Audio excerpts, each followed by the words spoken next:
Here. Mr. Joseph Guerra, Present. Mr. Franklin Tinopa, Present. Mr. Luis Gomez, Present. Mr. Michael Valdez, Present.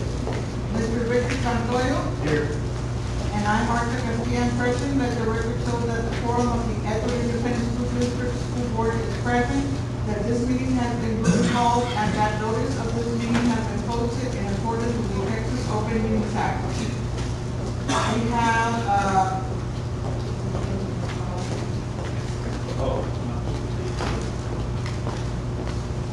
Ms. Olga Maculas, who fights the pledge of allegiance for the United States and We don't have a mic. So the flag is behind you. Ready? I pledge allegiance to the flag of the United States of America and to the republic for which it stands, one nation, under God, indivisible, with liberty and justice for all. Una lealtad a la bandera de los Estados Unidos de América y la república cual representa una nación bajo Dios, indivisible, con libertad y justicia para todos. Honor the Texas flag. I pledge allegiance to thee, Texas, one state, under God, one and indivisible. Please stay standing for a moment of silence. I need to call on Mr. Valdez. Today, I want to extend a moment of silence. One of the school board trustees from Northeast ISD, Terry Williams, passed away. So if we could just think about her and her family and get our silence. Thank you.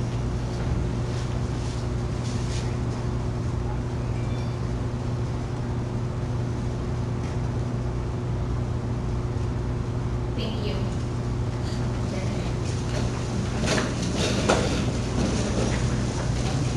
Do we have any communication from citizens? Madam President, we do not. Okay, sir, you have the floor. All right, we did the presentation up on. Okay. All right, well, good afternoon, everybody. Our invited guests, members of the community, Ms. Castilla, all of our board of trustees, members of the senior leadership team, and of course, our staff, support staff that's here. I do want to thank you for coming this evening to our board workshop.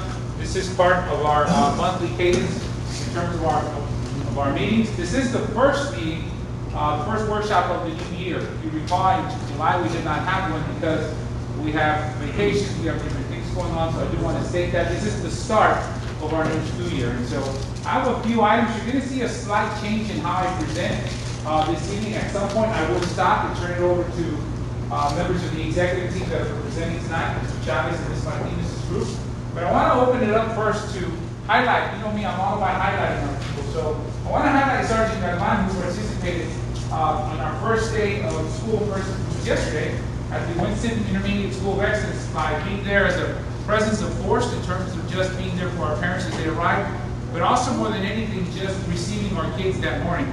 If you've ever been to Weiss in the mornings, they usually are out there playing music and everybody's out there receiving the kids. So I do want to highlight Sergeant Galvan for doing that. I also think it's important that we put people's names out there because it helps everybody to know who's serving the community. After all, that's the reason we're all here, is to serve our community. As always, I want to start with our intended learning outcomes. As you can see there, I'm not going to read those to you. I will highlight a couple of things at the start of the school year and then just reiterate information that's not new to you, but I want to make sure that we elevate that information so that it is there. As we do record these meetings for the benefit of our community so that they see the investment in time that all members of the board invest, as well as members of the executive team for the work that we're doing today. I do want to highlight members of our operations team. That is Jonathan Rodriguez there at the Burgundy, Ernest Cantu, the guy where you can almost see his head there at the end, and John Rodriguez, which I saw here earlier, but I think he's gone. These are leaders within the operations team that they had a barbecue for all our folks here maybe a week ago, Mr. Williams, a couple weeks ago, over at Echo Fry, and I show it to you because I'm constantly elevating the fact that we're here to serve and support. Those are the two key words that I try to use everywhere. We are here to serve and support.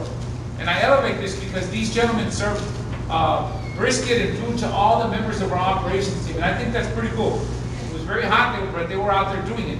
The idea is to make sure that the people who serve us know that they are valued and that they're important to us. So I want to thank those gentlemen.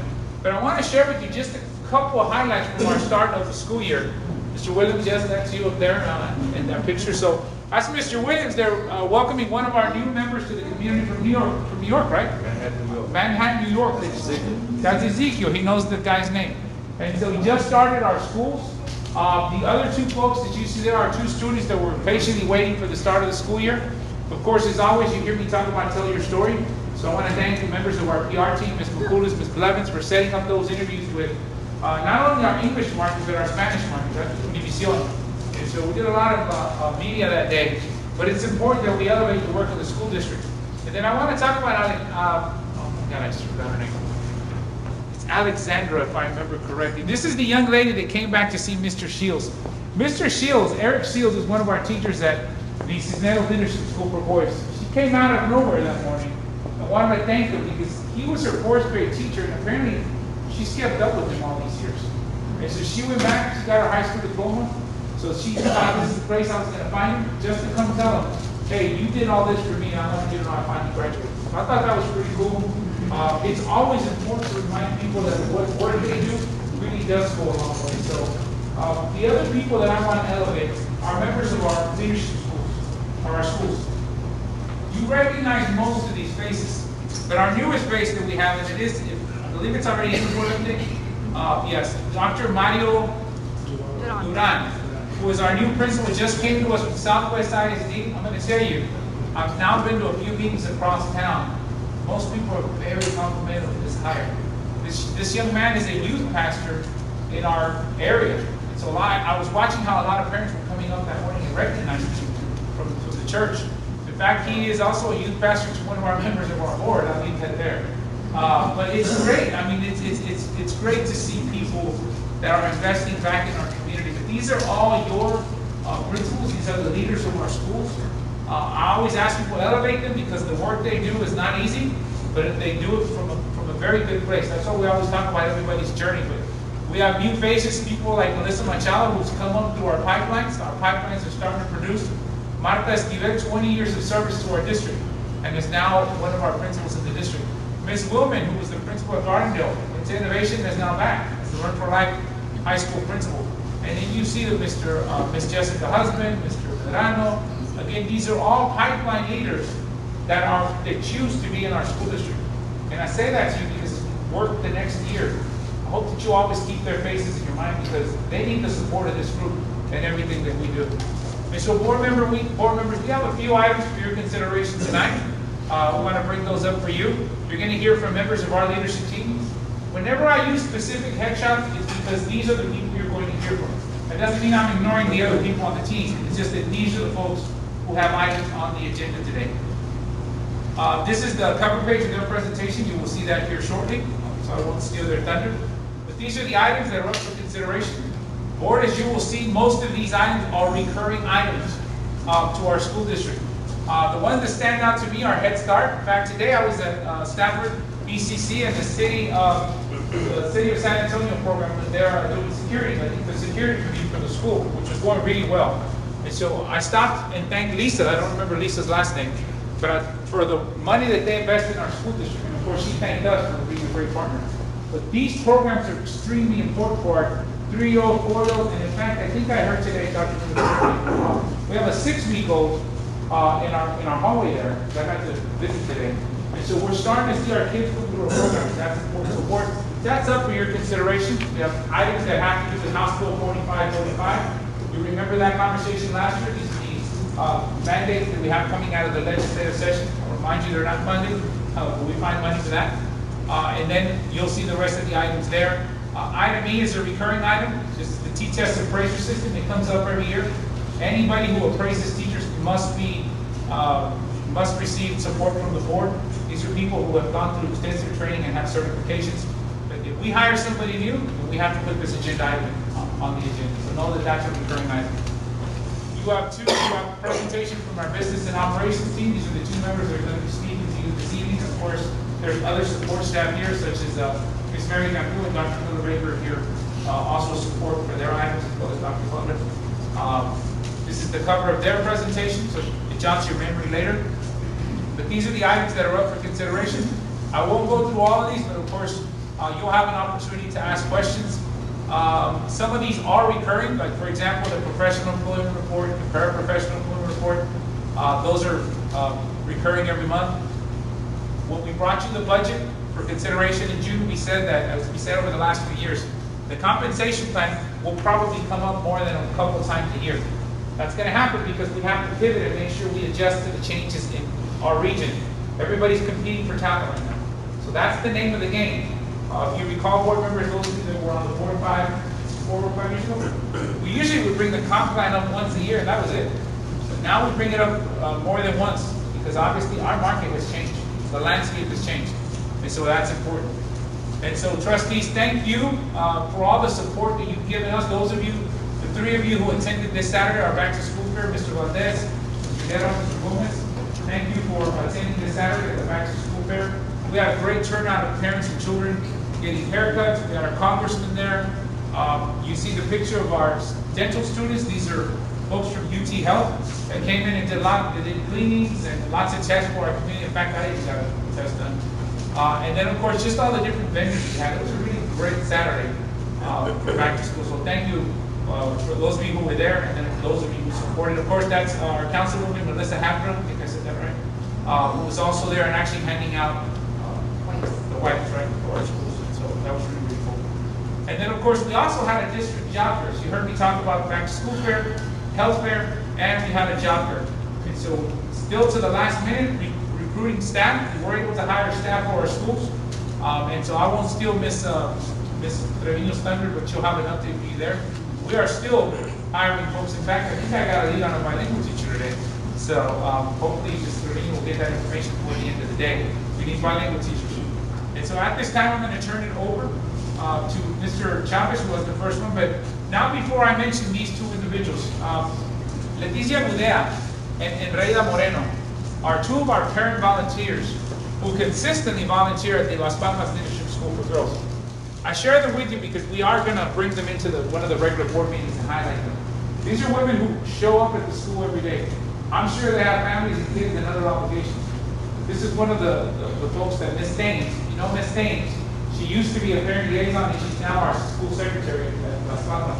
Sent me an email and said that we really need to highlight these people.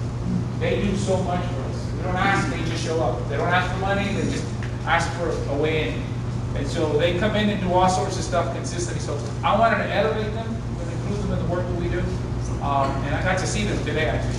And so we thank them for the work that they're doing for our school. So Mr. Chavez, I'll turn it over to you, sir. Oh. Joey, can we flip it over to the other? Thank you.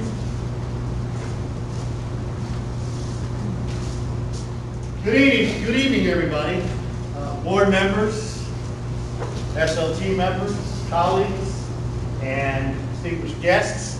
Today, we're going to talk about the leadership board presentation. Dr. Hernandez is already giving us a good preview of our agenda items. So let's go into detail. Of course, we always follow our mission, vision, and of course our #1 outcome, to graduate all scholars, college, career, or military ready for their expected graduation date.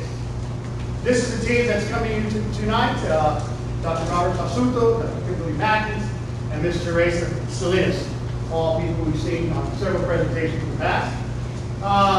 So our intended learning outcomes tonight include the 2023-24 LSG monthly monitoring calendar. We're going to adopt that this year.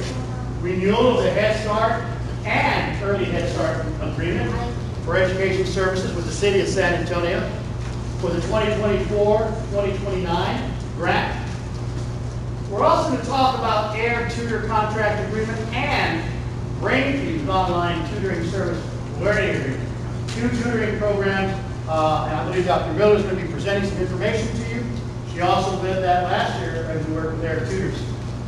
Finally, the next one will be the amended 23-24 Texas Teacher Evaluation and Support System, also known as TTES, appraisers. And finally, Ms. Salinas is going to wrap it up with our 2023-2028 District Strategic Plan that's going to include a 6th strategic goal. Of course, we want to talk about our board operating norms. See first to understand, be open and willing to give and receive feedback. Separate personal feelings from best for the team organization. Be willing to support a team consensus even if you initially don't agree with it. Finally, ask questions for clarification to help avoid making assumptions. As we go through this presentation, we have strategically placed slides in the presentation so that way you can turn and talk. Turn and talk, elbow partner, these are strategies that we use inside the classroom, so we'll be practicing those tonight. So if any time that we do present this piece, we'll have time, of course, in the presentation to cover that information. I believe everybody has the copy of this particular document. I saw it in the board book. This particular document is the 2023-24 LSG monitoring plan. As you know, every month we come to you to report out progress on our Lone Star governance goals and the goal progress measure that we use to give us a pulse or an indication of how that particular goal is progressing through the year. We also include, in addition to the student outcome goals and goal progress measures, we also report on the board's constraints on the superintendent. Those three measures, we'll be looking at that later on when Mr. Trevino covers 8 policies, 8 local. Also included is the board quarterly progress tracker. And those are all included there, and that's for adoption at our next board, at the regular board. So, any questions so far on that? Fabulous. Dr. Bussell? Good afternoon, esteemed board, Dr. Hernandez. So the first item for consideration, again, this is collaboration with the city of San Antonio. It's actually a renewal of a 5-year grant. Dr. Miller's here in case of any particular questions, technical questions, but pretty much this is a recurring item, and it is a installment over a 5-year period. It is going to support our early Head Start and our Head Start programs. And yes, it is until 6 weeks old all the way to 4-year-olds. Okay. The next one is there's a slide in the questions. Air tutors. This one is a recurring item. We used it last year, as you know, under AB 4545. Each 1416, I believe, mandates where kids need to receive remediation services, and we use this vehicle. This one is going to be geared towards the elementary and middle school. It was very popular. Matter of fact, we used up all the hours last year, every single last drop. And as a matter of fact, Dr. Miller was telling me we even were even seeking out for extra services. So this is something that's very popular in elementary schools and middle schools. This is to serve for HB 45 and HB 1416 hours that are mandatory. And last but not least is the break views, which is similar. It does the same thing, except that this one will be geared more for high school students. And so that's what we're going to use for high school students to be able to accelerate and go ahead and take care of those mandated hours from TDA. Present now with Dr. Matt. Good afternoon, Madam President, Board of Trustees, and Dr. Hernandez. We are bringing an amendment to the August board meeting for the approval of 2 additional TDS appraisers. You have already approved the majority of the administrators here in the district that are certified as an appraiser, and so we just have 2 more that have been added since you initially approved the added last time. And at this time, we have a discussion and sharing. So if you want to have conversations at your table, write down your questions, you have them.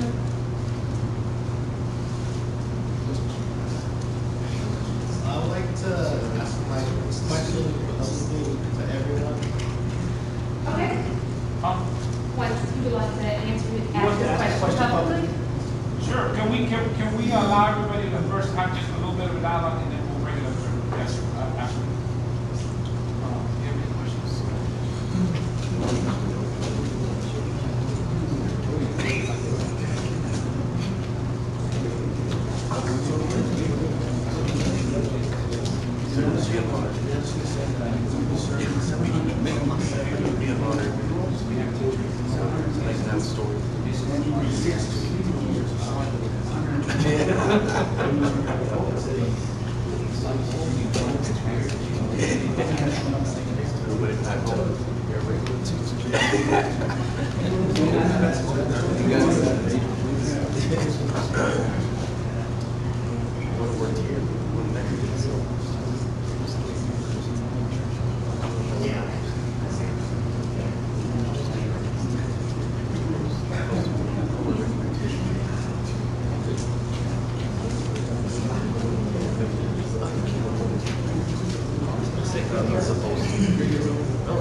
So if there's any questions in particular, I know Mr. Guerra asked a question about, do we know the numbers and the enrollment in regards to the early childhood?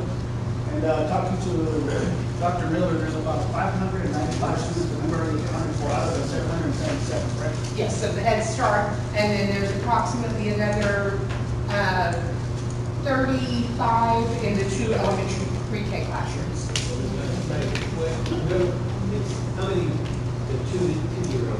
In the babies? We've opened eight out of the 14 classes, so each class can hold up to 8 students. They're all accounted for, but a few of them haven't trickled in yet because they need individual shots. So we're in the 50s with the little ones. As soon as we finish staffing, we'll add up to the 14 classes like within the next month. And guys, we'll ask for the video if you can project your voice. If you need the microphone, Ms. Olga can give you the microphone. Yes. Great news. Yes, brain fuses news. Yes. Okay. My pleasure.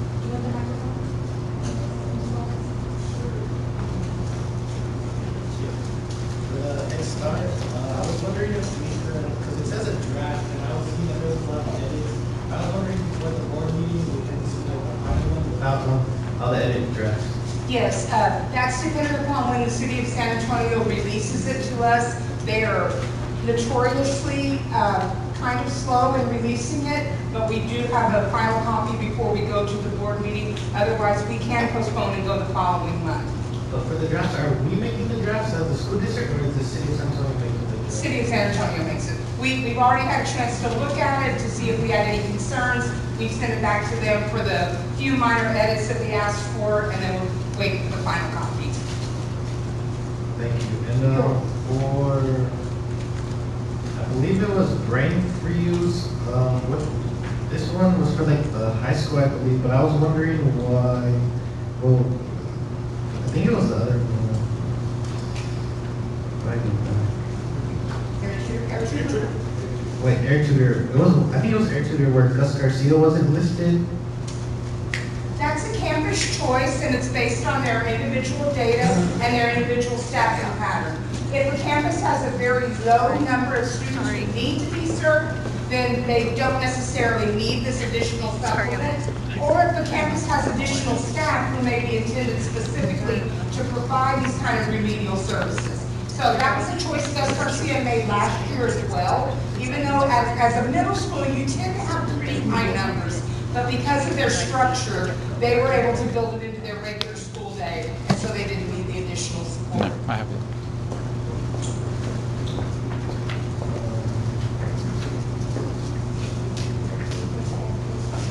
And esteemed board members, you also have backup information for each of these items. I believe Mr. Chavez's picture is right on the front. Just like this. looks like the one that Dr. Hernandez has in his hand. And so you also have that available to you as an extra resource. These are your talking points, Board. If you recall, a few years ago, we started this practice just between our conversations at these meetings. So these are there in case you need them. You're on the computer. Mr. Valdez, one other point to your question about a particular campus, choosing not to go into it right now, they submit a plan at the beginning of the year that tells us how they intend to get all of their services. We monitor the amount of hours that are used throughout the year, and at mid-year, when high schoolers retest, some of them, of course, pass and then no longer need hours. And so what we do is we go back and regroup the extra hours. So when we give a practice test in the middle of the year, a campus all of a sudden shows a greater need, we're then able to fill them into those spaces. And then any hours left over at the end of the year, we roll into the summer program so that we can ensure that we use the amount, but also kind of meet the needs as the needs go along. And it says that this is like for the elementary and middle school, is it like group work sessions? These are 5-to-1 sessions. They're all online. They're all with certified teachers. And so we group the children according to the TEKS that they have the greatest need in, and they work with that online tutor directly. And so yes, they are interacting with other kids on the platform.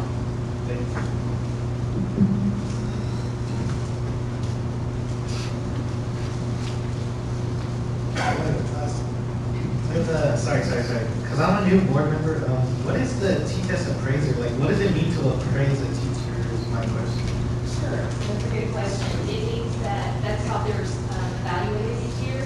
They have multiple objectives that they have to master when administrators come in to see how well they're working with their students. And it's more of a coaching model where teachers at the beginning of the year, they pick a couple of areas professionally and personally that they want to grow in, and then the principal and the teacher together, they come up with a plan that's going to help you do that.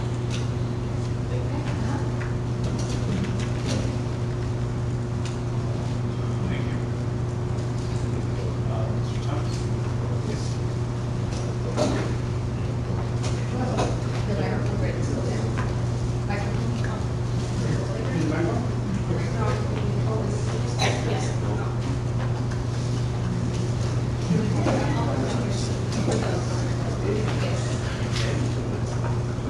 Well, good afternoon. I'm excited to be here with you all today to talk about the strategic plan.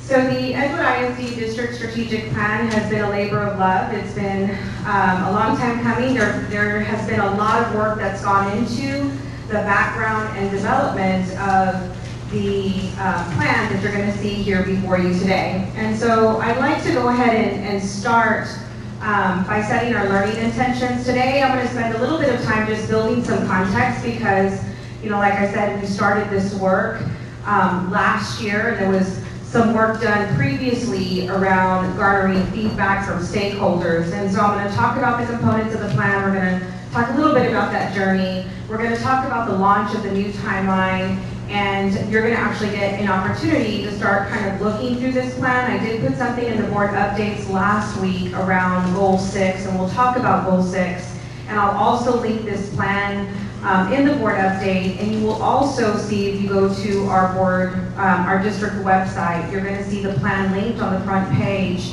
And there's also a link on the front page for us to start asking for even more community input or questions our community might have just about the written plan. So as always, the strategic plan is designed first and foremost to ensure that our students are successful in the classroom. We do have a North Star goal to ensure that all campuses, all 16 of our campuses who are STAR tested campuses are a B or better. And it was also an opportunity through the strategic plan work to hear your voices in this process. As board members, you all the ones that are out there, you know, in the community, hearing concerns from constituents or questions from constituents. And so we wanted to make sure that the local community goals were also embedded in this plan. So this is a picture of an iceberg, and I'm not going to spend too much time here, but the reason a strategic plan is so important to a district, because I know that you all have heard a lot about different plans. There's targeted improvement plans and district improvement plans.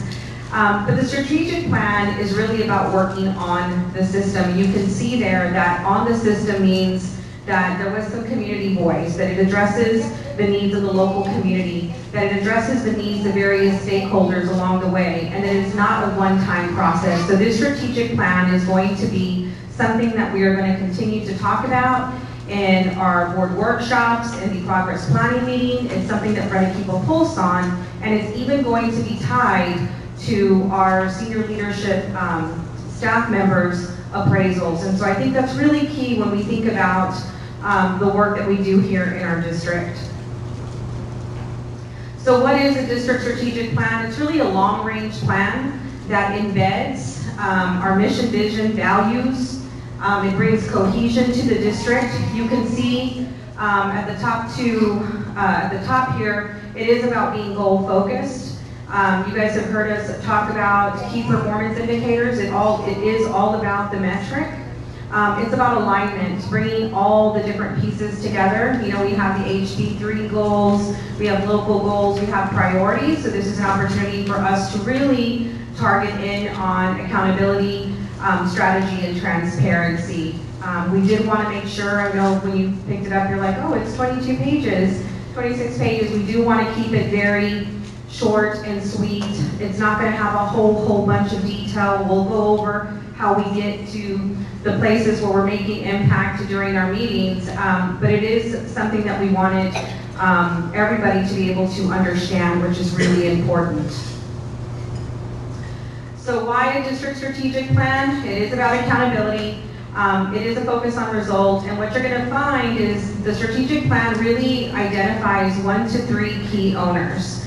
In our campus improvement plans, which you all have explored in the past, or our district improvement plan, you all will go in there and see the names of coaches, the names of coordinators, and all these people that are responsible. The difference here is that you're going to see the names of SLT members on this plan. Strategy, it does drive all district and campus actions. I want you to know that there's been some tight alignment, and I'll talk a little bit about what alignment looks like. Transparency, again, I mentioned that it's clear, concise action. Something that you can be able to tell community members when they say, hey, what are we doing to improve reading? You're going to see a lot of the same things that you've heard, you know, Dr. Masutko talk about when he talks about improving Tier 1 instruction and rigor in the classrooms. You're going to see some leadership actions, and then through Goal 6, you're going to see things around organizational effectiveness. So when it comes to alignment, this plan does align the SGS North Star goal. It aligns your 5 district priorities, which you all have been hyper-focused on for the last 5 years. It talks about those board superintendent goals, which we're going to refer to as EISD goals moving forward, so that way we have some cohesion and everybody in the district knows these are EISD goals, and we're all moving toward improving the performance of those goals. And then it's also an alignment to the district improvement plan. So what is the difference between the strategic plan and the district improvement plan? How are they the same? How are they different? The district improvement plan does feed into the district strategic plan. There is some of the same strategies. What we've done differently in the district strategic plan is we picked the highest levers. So remember, a district strategic plan on the previous slide that I shared with you is a plan that really is long range. So these are the things that we want to measure over time. These are the things that if you asked us 10 years from now, our effective practices, or you go to any one school district, these are the things that research, effective research, tells you are going to be your highest levers. And by that I mean, if you improve this, it automatically improves all these other things in the system. And so those are the ones that we tried to ensure that we focused on. So you're not going to see 6 tactics and initiatives. You're going to see 5. You know, you're going to see 3 to 5, and we'll continue to build on those.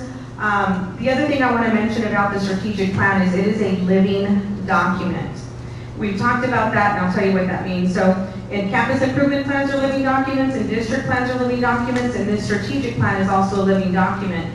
So as we're, sharing findings and we're hearing from community, as we're hearing from leaders, as we're working through principles, and there's a need to change something, like, we were taking a measure every quarter, and now we want to take the measure every 9 weeks. We make those adjustments. But the integrity of the plan stays the same.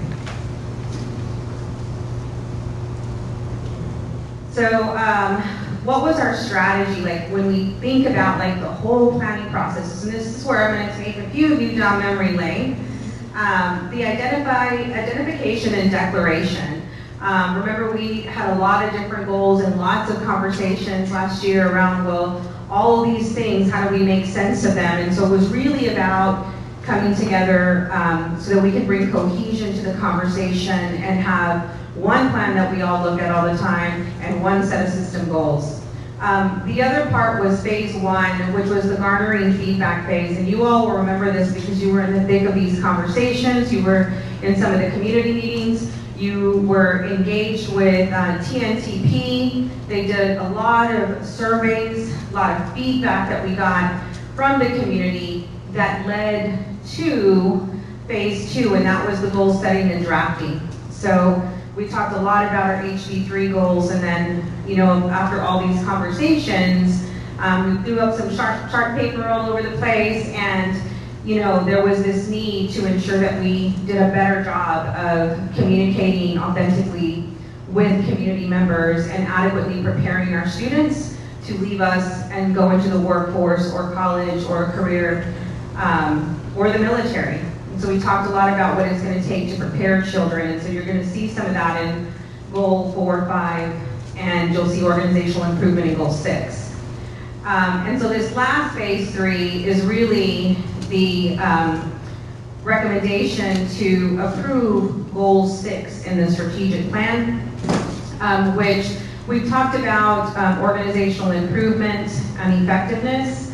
This is the goal that nicely brings in the last, your 3 priorities when we talk about operational excellence and we talk about employee effectiveness. As we think about the rethink and redesign work ahead of us, it's going to be important that we think about critical capacities of people, and the strategic plan aligns to that work as well. So I'm going to give the opportunity now, I've said a lot, to kind of think about some of what you've heard, and then let me know if you have any questions before we move on to the components of the plan and giving you some time to actually explore the copy you have.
Those are the most important sheet.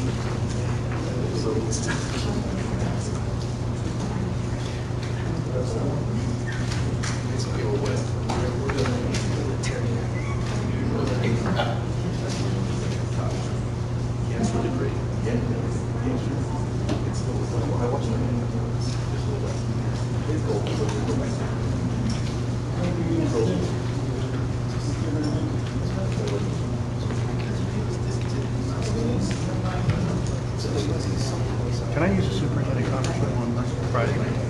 The 11th from 8 to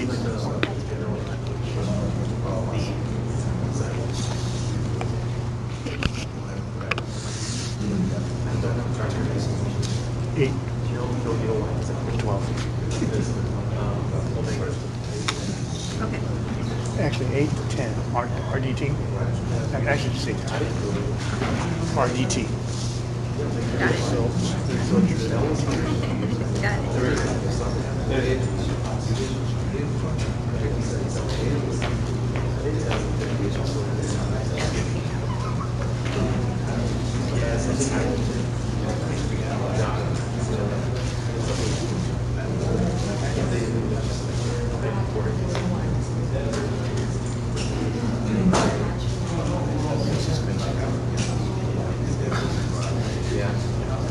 That's the conversation around. Oh, yeah. What happened?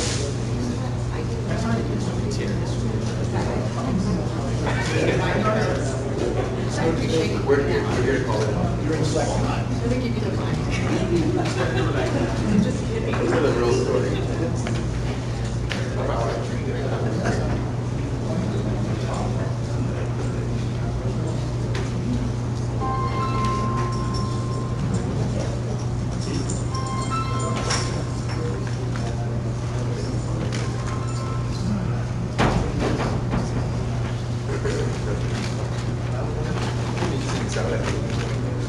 Really helps us.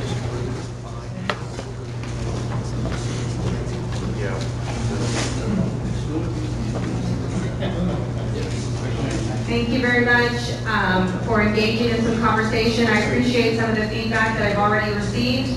Thank you. I will make the correction to the board member list. I have like 5 different copies, so I'll make sure that I get that corrected. Okay, I'm going to go ahead and move on.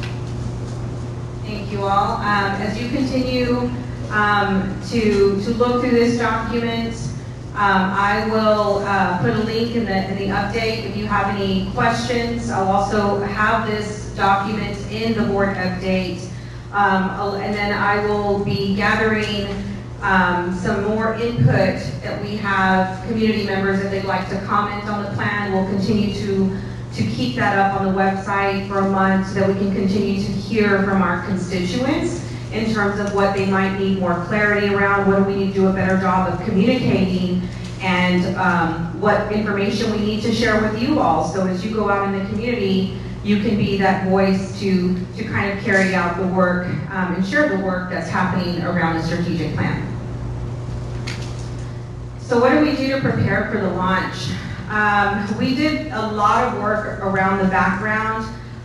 If you go to the executive summary, you know, because I know it's been a while, and I know Mr. Valdez, you're new coming in, and so this stuff happened, you know, last year, and even part of the year before that, with, hey, we need to create a plan, we need to gather input, we need to go slow to go fast, and that's why we've taken a lot of time and effort to really think through how this gets rolled out. A part of that was to ensure that we did a system assessment.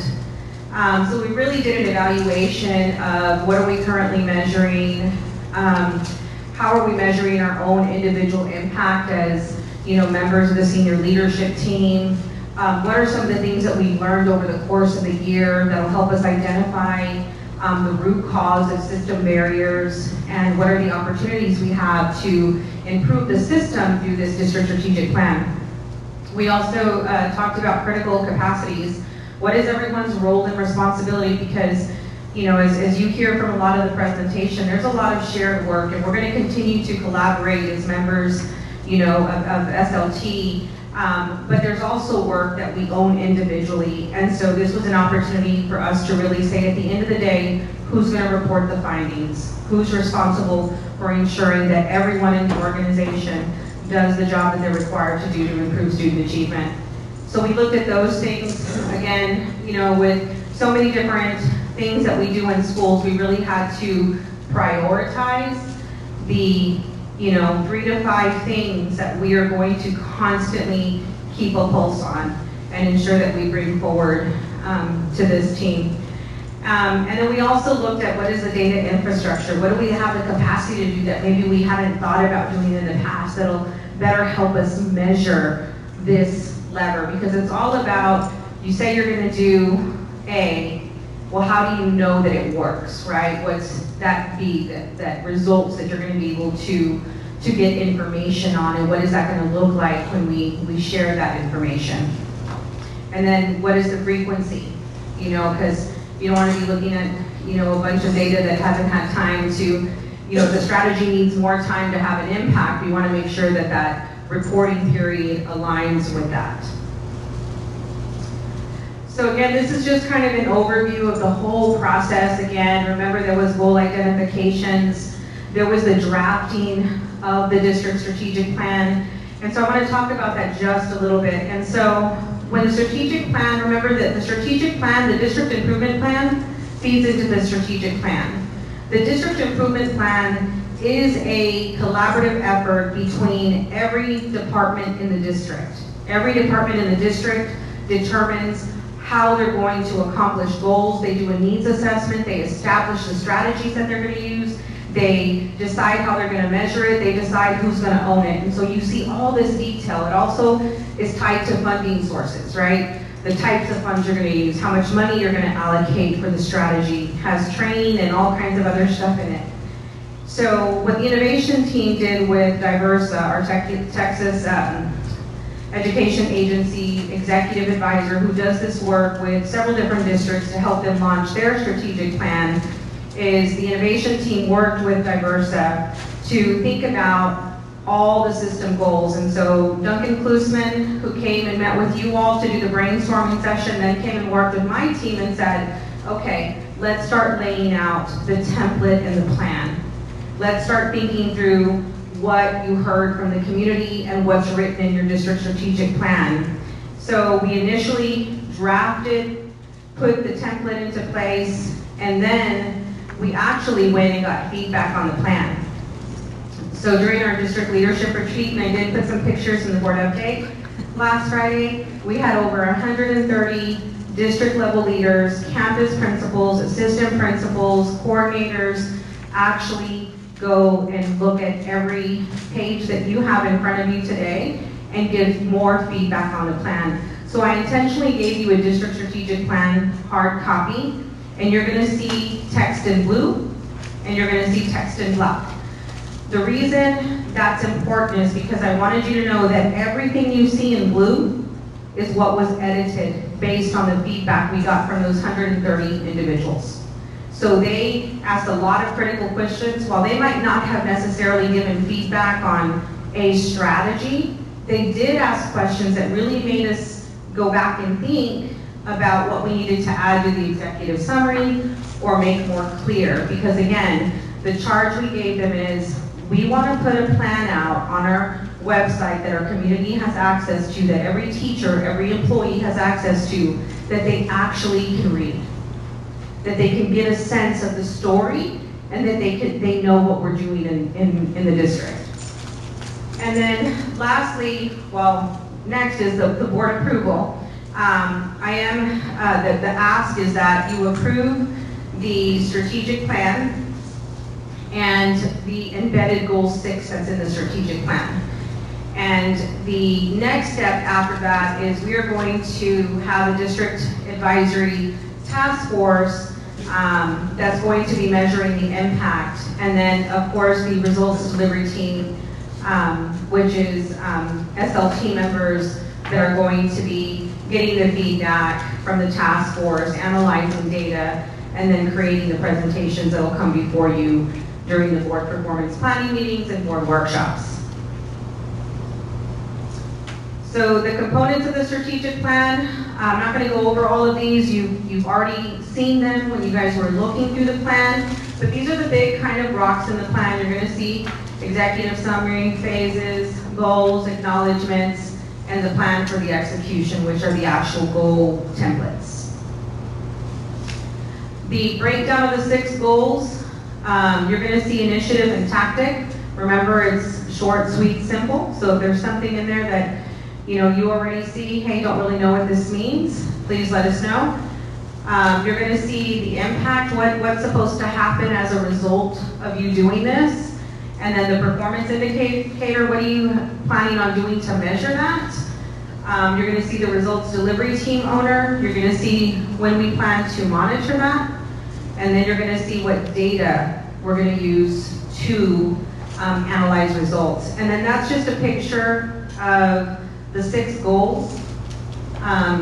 There that used to be 5, remember it used to say HB 3, goal 1, goal 2, goal 3, and then it had local goal 1, goal 2. It was kind of confusing for people. And so we want to just keep it simple. It's the Edgewood ISD goals, and there are 6 of them. And this is how we measure them. Yes, the 6th goal. And the 6th goal, in your document, this is the document that you all have been kind of looking at already, the district strategic plan. And you can see that the goal is on top. You're going to see goal progress measures, and then you're going to see those columns going down with the information. This is an example here of what you see in blue is, when we went to the district retreat, these are some of the things that people ask that we include, like let's really look at MAP and let's really look at the end class results for this indicator. So are there any additional questions? I know we spent quite a bit of time before kind of asking some questions and letting you look through the plan, but is any, I'm going to give you maybe about... Can you reiterate that the first 3 goals are actually directed by legislation? Yes, sir. Thank you for that, Mr. Guerra. The first 3 goals that you see here are actually your House Bill 3 goals. These are your Lone Star governance goals that TEA says we have to measure. And so we didn't want to create a bunch of different goals, and so we wanted to just make sure that these were included. These are the ones that you all have already approved, goals 1 through 5, right? So we are asking that you approve this 6th goal here, to develop an effective organizational framework to communicate organizational accountability internally and externally and on an annual basis. And we're really talking about operational excellence, employee and organizational improvement, and financial stewardship, which were not included originally in the 5 goals that you all approved. And they were also, these 5 goals were absent some of the priorities. And we thought it was really important to bring this back to you all for approval, so that all the systems really align to those 5 priorities that our community is used to hearing and seeing. I mean, all the dollars are tied to that. And so, yes, sir. Or let me also add that the other reason we're doing this is because there's a concept we always discuss called purposeful redundancy. It's important that, in education, we use a lot of jargon. We have more acronyms than even some of us remember sometimes. So when we communicate with the community, we want to make it as simple as possible. And if you think back to all the graphics that we've used over the years, they've always been around, first it was goals, the 5 board superintendent goals, and then it was priorities. I'm glad, Mr. Della, thank you for bringing up those first 3 are mandated by the state. And then just like Ms. Salinas has said, we try to keep it really simple so that not only the members of our community can point to these, but also the members of our school district. These are the people that are working inside of the school district. We try to relate that every action, every amount, of every minute, every dollar, everything we're using should revolve around these 5 priority goals.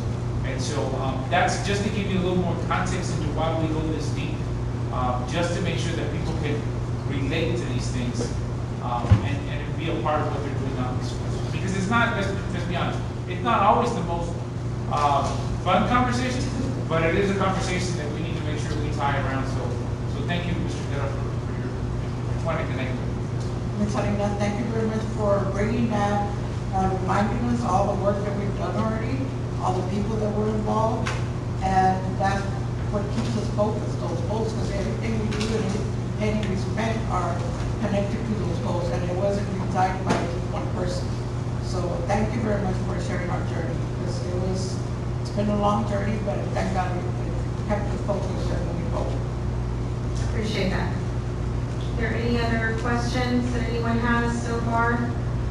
I did want to make mention that under the performance indicator tab, and I know you all are kind of looking at this document, and know that there's other action plans that are going to happen that are going to be tied to this. That, you know, for Dr. Basulto with the academics, he's going to have a different plan that is the who, the what, the when, the why, the how that gets executed. And there's also going to be a key performance indicator that's tied to each member on SLT around how we're going to improve the measure personally. And that's what I talked about when I had mentioned that it was going to be in our evaluations, and we're working through that system.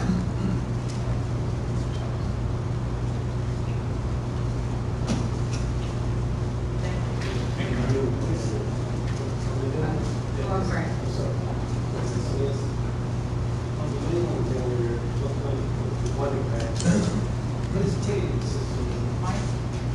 So the question was, on goal 6, under the data source, what does ticketing system mean? And so this is the way that in Todd Greathouse's area or in business and finance, when we're trying to determine how fast we get requisitions back to folks, right? So this is all about organizational efficiency. So if I'm a principal and I put in a purchase order, how fast does that purchase order get approved so that I can buy the material I want to buy? How fast do texts go into the schools to fix what I need fixed? And so those are the kind of ticketing systems.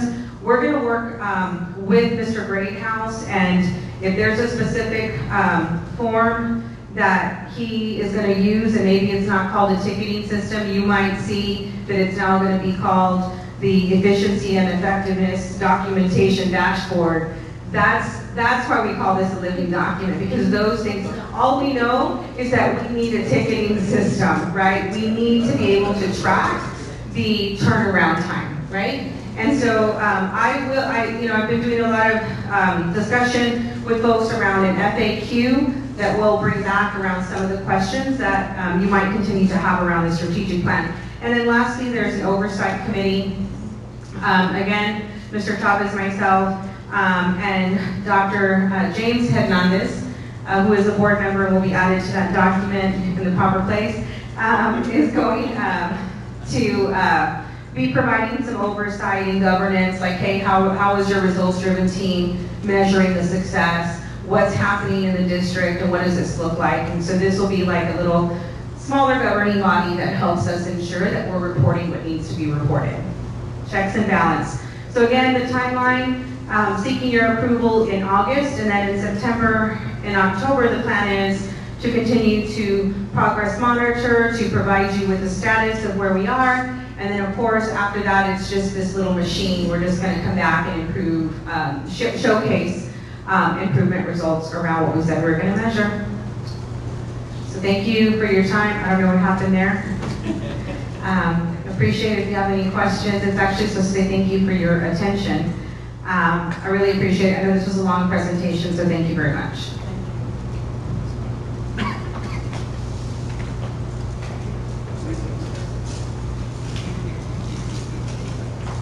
Ladies and gentlemen, that concludes the leadership presentation. I'll turn it over now to Mrs. Martinez.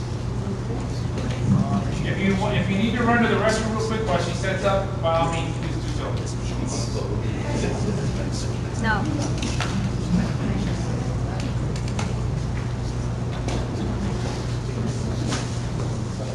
Okay, and because everyone's wide awake, we're gonna wrap up the operations. I need a little bit of ice. I know.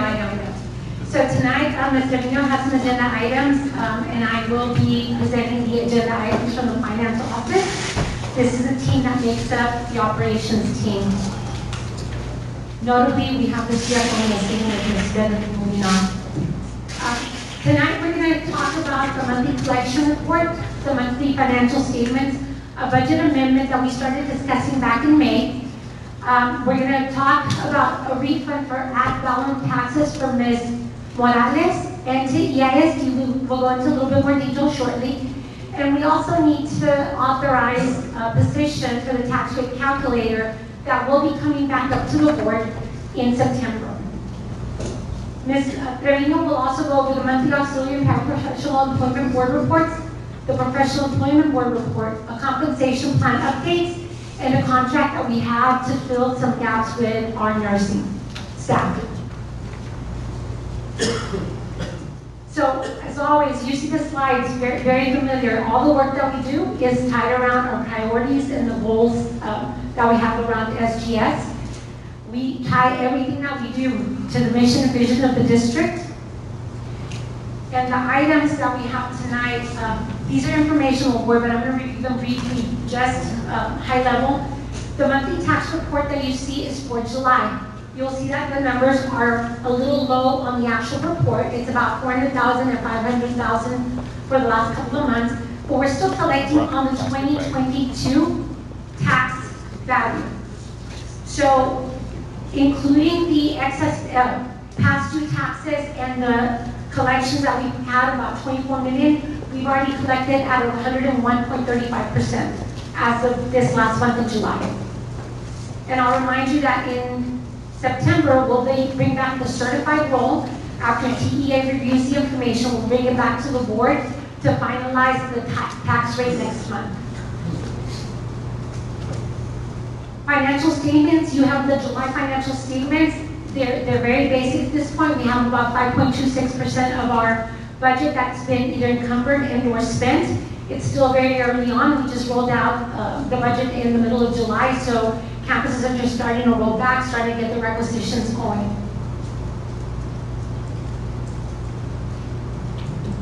I'm going to spend a little bit more time on agenda item I. We're requesting a $6 million general fund budget amendment for August 2023 to cover some estimated requisitions that we didn't complete and or need to roll over into this next year. So our fiscal year ended in June. If you'll recall, on May 11th at the board performance planning meeting, we've talked a lot about some of the projects that we've had with the ESSER 2, ESSER 3. There's a lot of stuff happening. In a nutshell, we started a chiller project that was originally approved with ESSER 2 monies that are now ending September 2023. We didn't complete the project, so we transferred other expenses to ESSER 2 so that we can use the funds, qualified expenses. And we're asking the board, we moved monies from general fund. We're asking the board to reappropriate those monies so that we can finish the chiller project. So we're basically moving funds to be able to cover the remainder of that project. Okay, what we can do is use about $1 million from the general fund balance. And we've been very fiscally responsible thanks to Ms. Trevino's risk management department. We've built up fund balance of about $6 million in our risk management fund because they've mitigated costs very, very well. Those are monies that belong to districts, so we're recommending that we cover some of this instead of everything from the general fund balance. We can cover about $5 million with an operating transfer in from our risk fund. So the impact to general fund will be about $1 million. So you'll see that, but just know that 5 million of those are coming from the risk management fund. I'm going to pause right there because I just said a lot. Are there any points of conversation or questions about this particular slide? Okay, the reason, if I recall correctly, yes, the reason for that not being done was because of lack of ability to get things we needed to do. Yes, thank you, Mr. Guerra. That is absolutely correct. That is absolutely correct. We've had some supply issues. Yes, I'm going to review what Mr. Guerra said. Part of the reason we've not been able to complete the project was because we've had some supply issues. So the project got delayed. And the money we're pulling out, it won't affect what we're pulling The risk management fund, that's a great question. For the risk management fund, we have what we call actuarial reports, Ms. Castilla, and we run those every other year.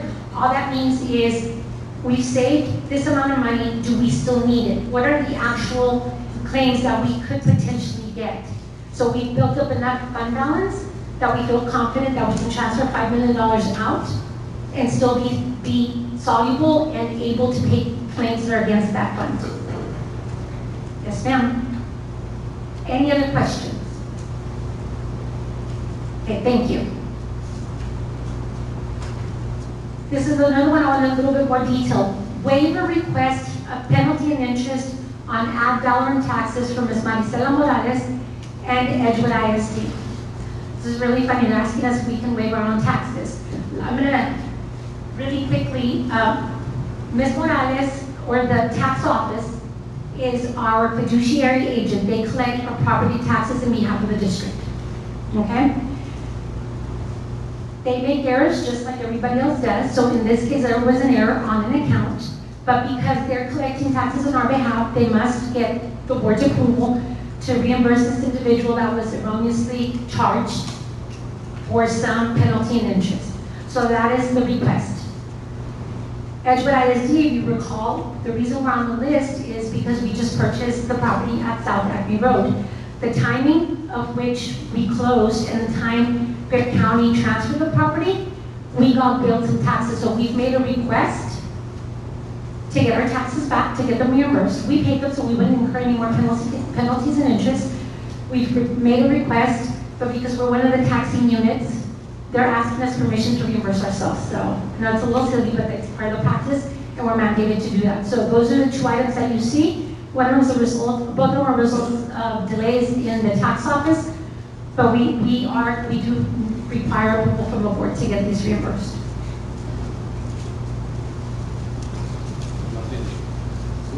What is the total reimbursement? Great question, sir.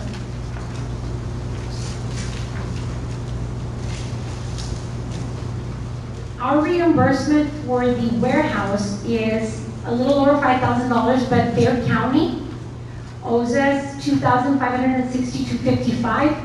For Ms. Morales, the amount to be reimbursed is $145.15. The total $145. Yes, sir, for the individual, yes, sir. $145.50.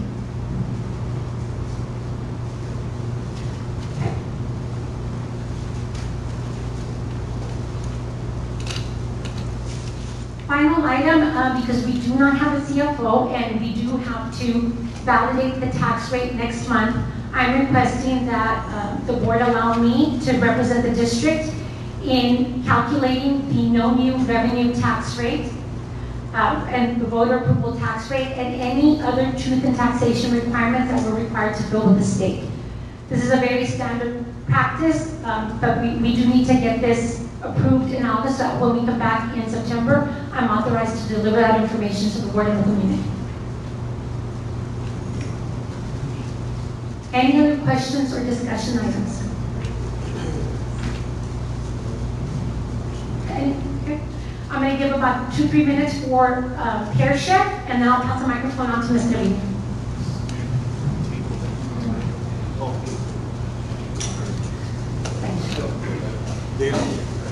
As a reminder, board, you do have some talking points if you need them for reference.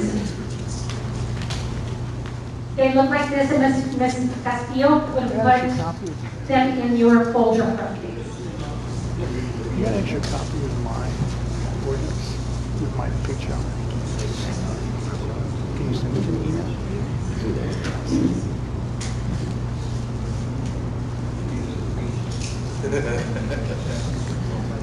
This is the one that my industrial assistant.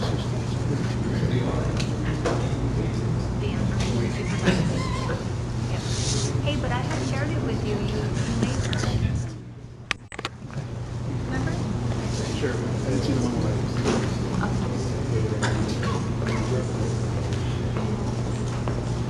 Do you have paper clips?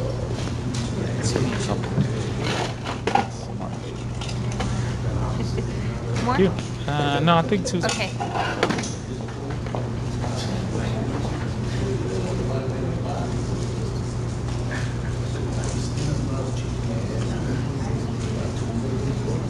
Okay,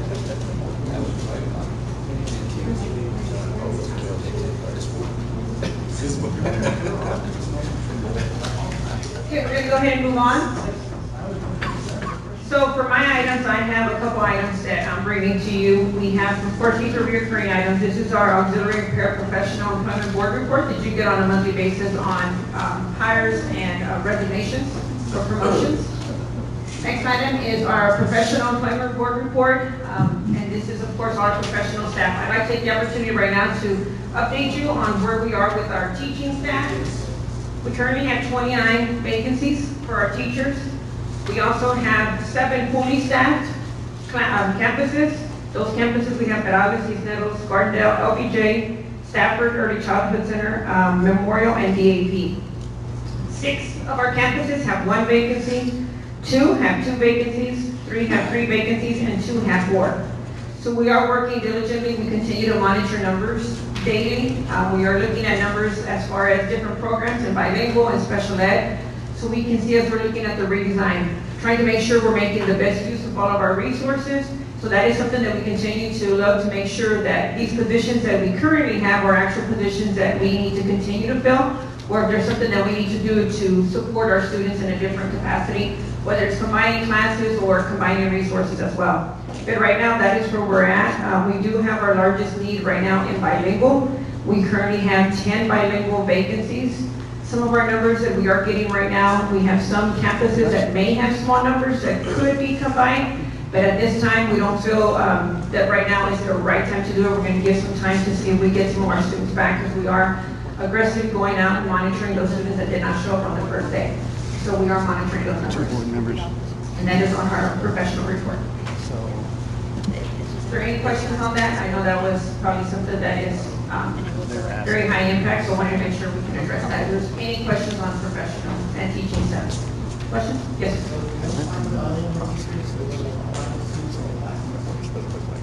We're hoping we don't have to do that. We would only do that if we're going to continue to keep the ratios low. So depending on the grade level that we're at, we are monitoring that. We're not going to exceed the ratio that we have set, either by the district or by the state. So we're looking to see if we can fill the position. We are aggressively looking. I know right now we probably have about 3 that we're looking at bringing in. Recommendations are pending if they're going to accept the offers. Of course, today we heard about another one, and we are aggressively still recruiting. Right now, is there any instruction going on in the classroom?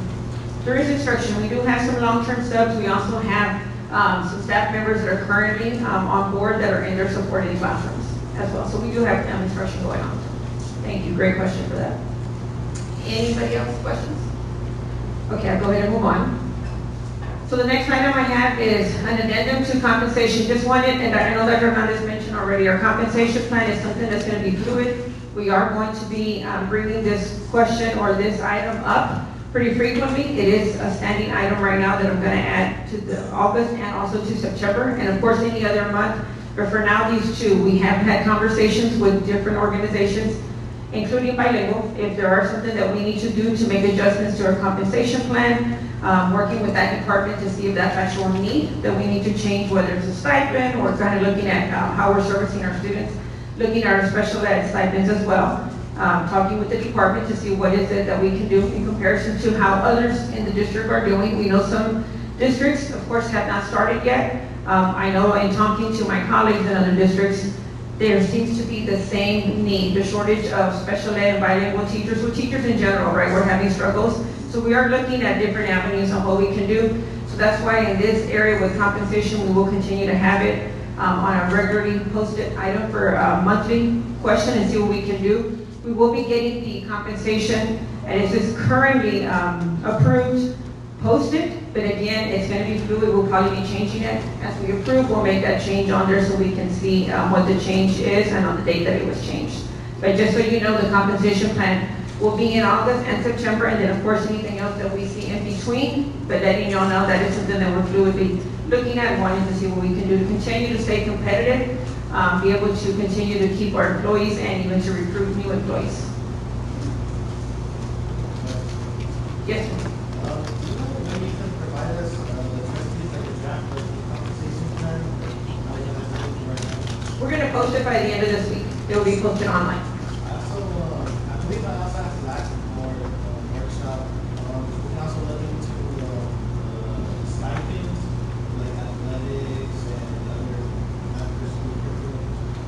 Yes, sir. I am actually working with the athletic department and also fine arts. Those are some of the areas, and also our CTE department. We're looking at esports and our CTE program to see how we can fund some additional stipends to be able to provide for our employees. So thank you for that. Yes, sir. Thank you. Okay, so item O, this is an agreement. This is one that we did, we have been using. This is for, of course, the national shortage that we have with nurses. We do have currently about 5 campuses that we have had to use our lead or our floater nurse that we have. But in this case, this is an agreement that we're asking for not to exceed $200,000. But when we do have a nursing shortage and we don't have a nurse to fill, we can reach out to this agency program and see what we can do so that they can provide us a nurse so that our campuses do not go without.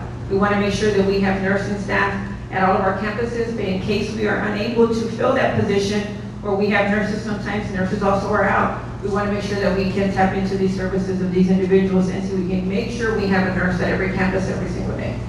So this is the ask, is that we're going to ask if you can approve this contract. Of course, not to exceed the amount of $200,000. We don't foresee that we're going to exceed that, but in case we do, that's just kind of if we cannot fill our positions. Right now, we currently have 5, and that is for OBN and RN positions. Correct, and these funds that we're using, the $200,000, of course, are for those positions that we're not able to fill right now. We've already budgeted for those positions, but since they're not here, we're utilizing those funds to be able to use in case we need it. Yes, sir. I see on the contract that there's CNAs. We're not going to need CNAs, are we? We do not have CNAs, but if we need to, the CNAs have to be supervised by an RN. So we're hoping, right now we have RNs and LVNs, we have medical assistants that work alongside our RNs for our larger campuses, like Loma Park and Stafford, but we have not used CNAs. We're looking actually to see how we can even better utilize some of our students over from our CTE program at Memorial to come out and support some of those, making sure that they're able to service our students in some capacity. So we're really trying to extend those services out to some of our programs that we're investing in already with our students. Yes, sir. Certified nurse assistant. And so like this 5 pounds, they're going to be posted right after we Absolutely, sir, yes, definitely. We're hoping that this is just a backup plan, but we're hoping that we can build a position. That is also another area that we're looking to speak to Nurse Mia to see how we can, if there is something that we need to do in our compensation plan to adjust our pay so that we can make sure and we can just hire the employees. We don't have to go through an agency. We can hire nurses in our own. So we'll be looking at that as well, see what we need to do to make the adjustments.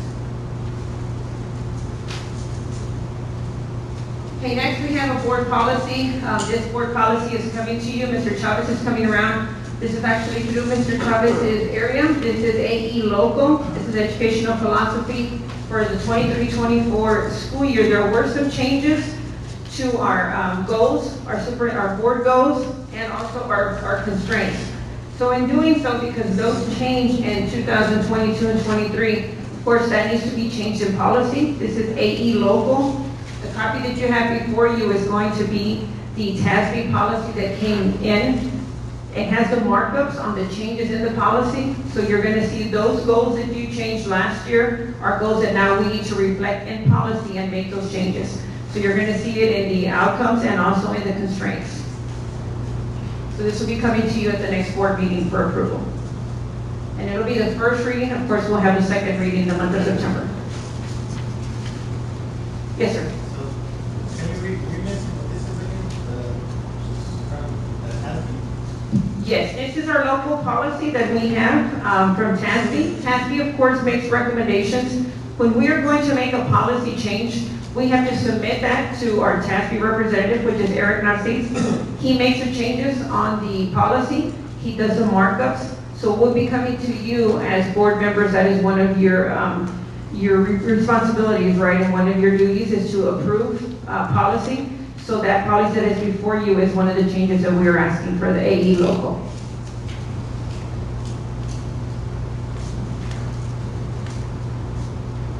Can you explain what the theory of action is? Mr. Chavez, you want to go ahead? I'm going to pass it over to Mr. Chavez.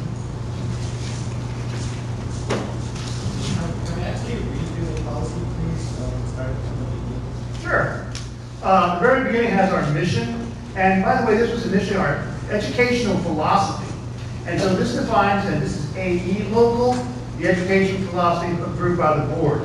It has our mission statement, which we've had for about 5 years, 6 years actually. Our vision for every child's success in life, Edgewood Proud, and the board's role. The board shall, and the first part talks about them creating a mission and vision to promote student outcomes by incorporating the community's vision and values into student outcome goals. Superintendent constraints and board constraints. Measuring and communicate how well the mission vision is being accomplished. The board shall accomplish by collecting and ensuring accountability through monthly monitoring of district performance to ensure progress toward the vision and values and rigorous engagement in the community. As you know, I presented the LSG 2023-24 monthly monitoring planner, and that monitors all of the pieces that are mentioned here. 3, provide guidance and direction for accomplishing this mission vision. The board shall accomplish this by creating structures for district through district board superintendent roles and responsibilities, which include selecting the superintendent, delegating the superintendent the authority and responsibility to implement the board goals within law and the superintendent constraints, and considering and voting on the superintendent recommendations. 4, work with the superintendent to lead the district toward the mission and vision. The board shall accomplish by behaving in a manner that demonstrates the unity of the board and the district. And finally, 5, promote the mission vision.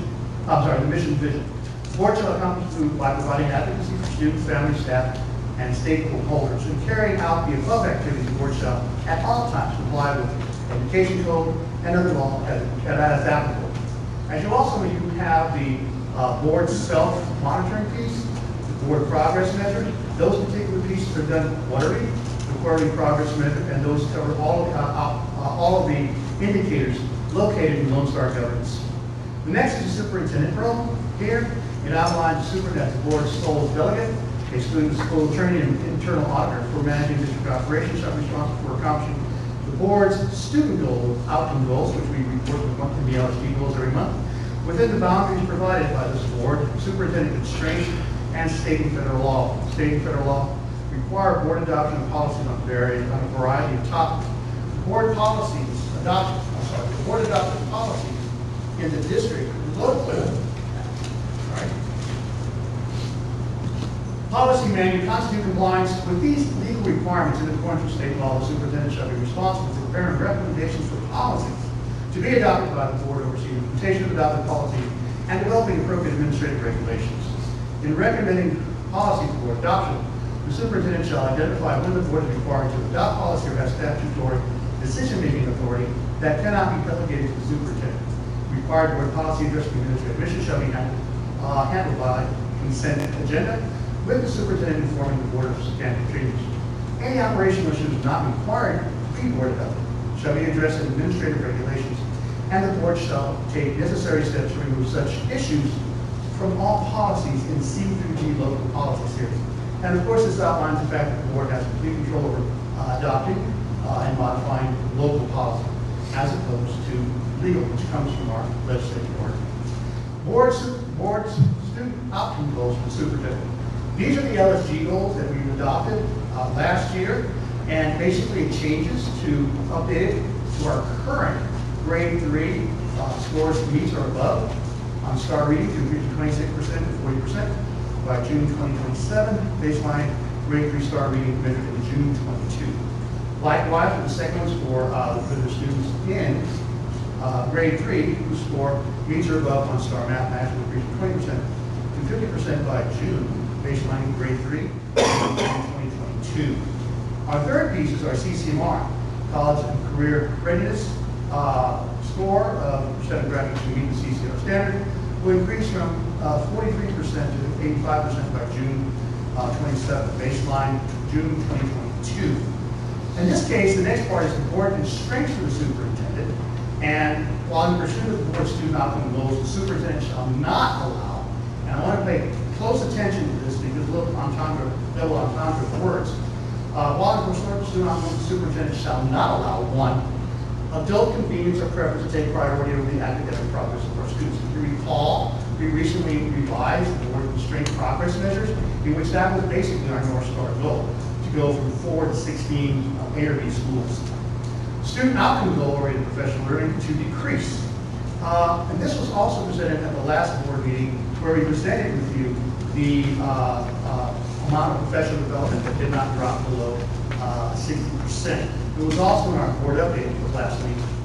Finally, the percentage of teachers leaving the district to increase. Again, we also reported on the number of our turnover rate for teachers.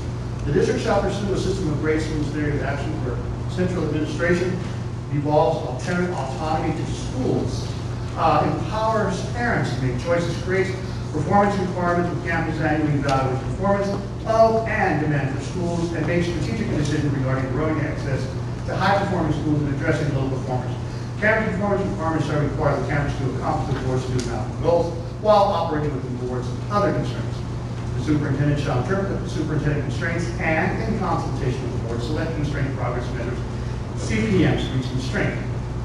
And here, the board constraints for the board, this is the board constraint for the boards.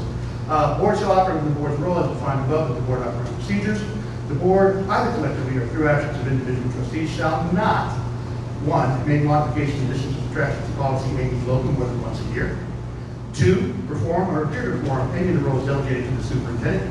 And 3, violate this or any other board adopted policy or board operating procedures.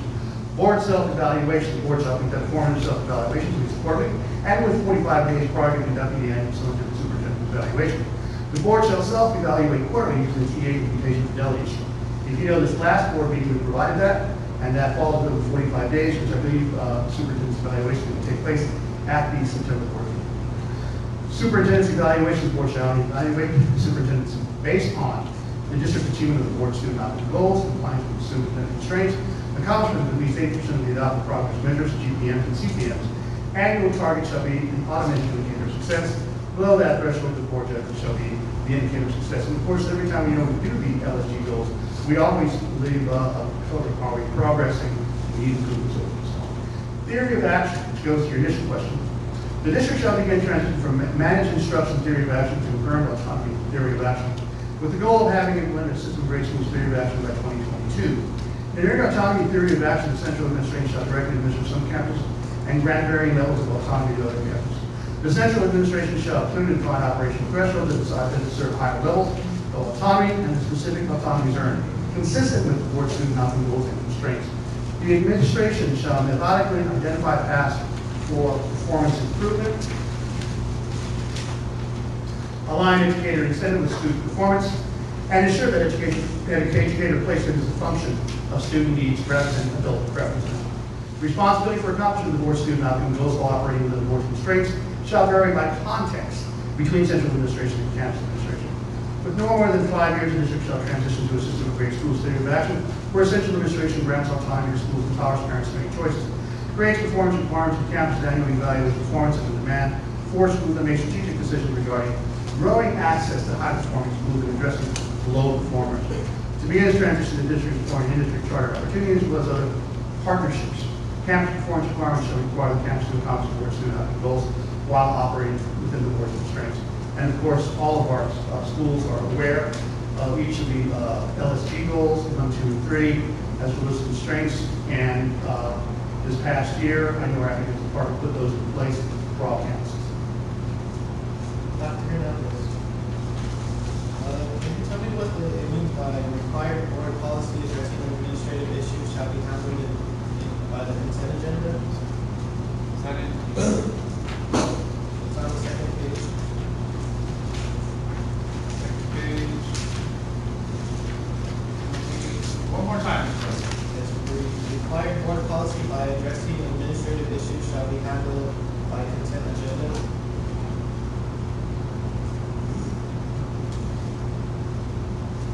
Oh, it's in the middle of the very first paragraph. So basically that, okay, thank you, Madam Master. Basically what that means is what you're witnessing right now, that any changes to policy, so I'll take you back to one of the 3 requirements for the board members is to approve policy and obviously execute policy. What this basically means is that any policy changes that we would bring would be discussed in an open forum such as this one. Mr. Trevino is the owner of the policy of the school district in terms of the custodian of the policies of the district. We bring it here, we explain it to you guys, and then it goes up for approval.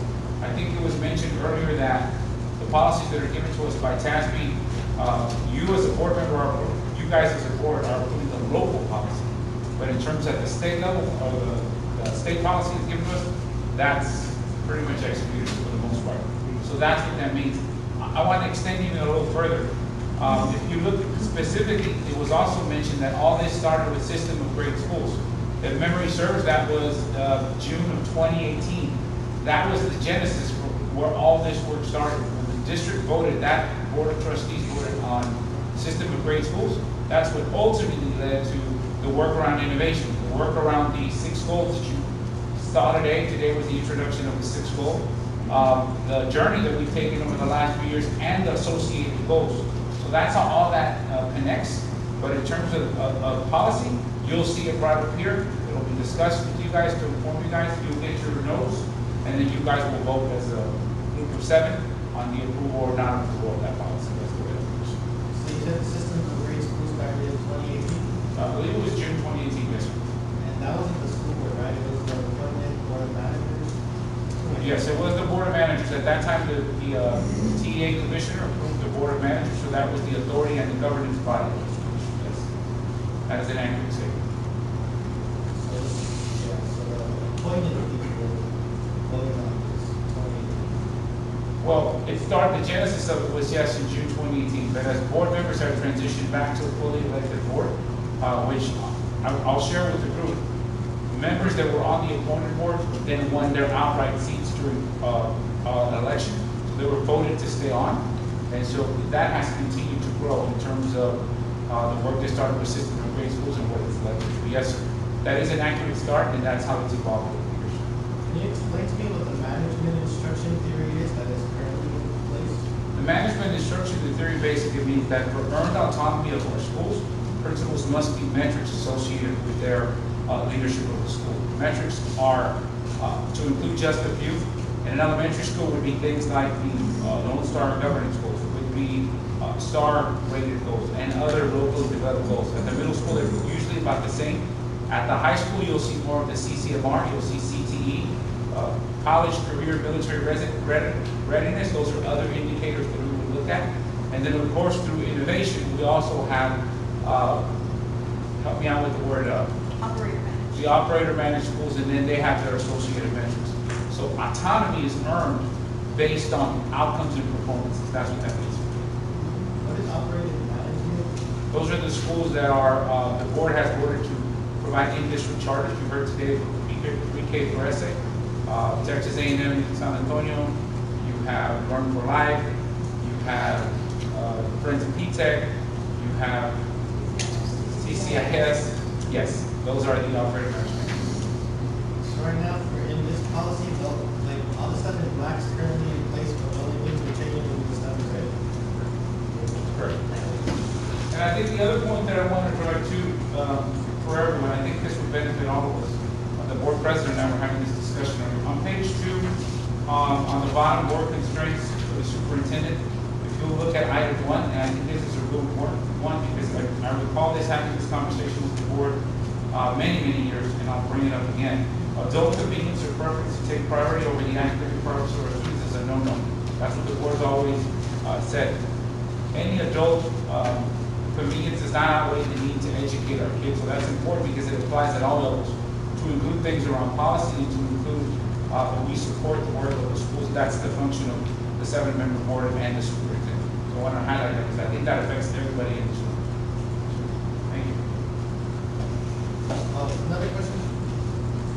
For the board self-evaluation, so it says we evaluate ourselves every 45 days.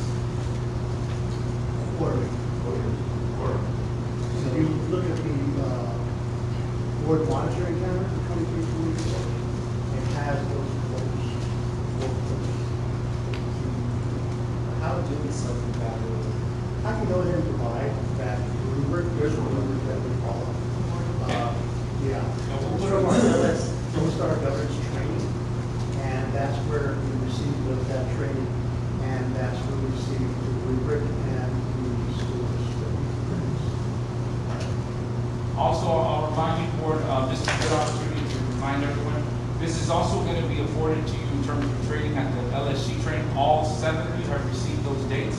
You've been invited to that training, so I will ask you to consider those dates because that's important in terms of the training that you receive in Lone Star Government. So that is there for you to attend. And of course, we are also going to be asking a couple of our students to attend with us as in previous years. We had a couple of students. We're going to take a couple of students with us this year. So thank you for them to come to that.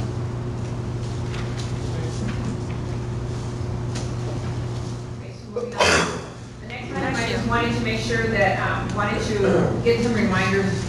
So in DFE legal, we have termination of employment. It's that time of year again. Of course, we're trying really hard to retain our staff, but there are some individuals that decide to break contract or resign, and without prior approval. Of course, Dr. Hernandez is the only one who can approve a resignation.